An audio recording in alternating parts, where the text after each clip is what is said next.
अस्सलाम वालेकुम। जब तुम्हें यूँ लगे तुम अब थक चुके हो, दुआ भी नहीं मांग सकते, तो सर झुका कर खाली हाथ फैला दिया करो। तुम्हारे फैले हुए हाथ इस बात की गवाही होंगे तुम रब कायनात के मोहताज हो। मेरा रब तो खामोशियों को भी जानता है।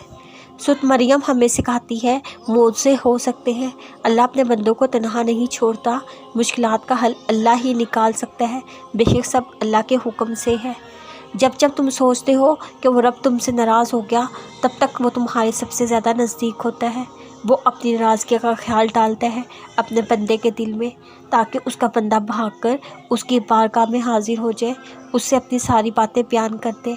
वो तुम्हें तुमसे ज़्यादा चाहता है। उसकी मोहब्बत से मायूस ना हुआ करो। जब सब्र में पहले ही नहीं करोगे, कैसे जानोगे अजर क्या है? जब यकीन की सीढ़ी चढ़ने के बजाय तुम बदगुमानी के दिल में फंसे रहोगे, तुम कैसे जानोगे सब्र क्या है? जब अल्लाह को ही नहीं पुकारोगे, कैसे जानोगे मौत सा क्या है?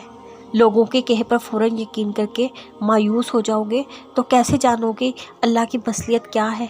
अल्लाह की ज़ात को ही ना समझोगे, तो कैसे जानोगे दुआ क्या है?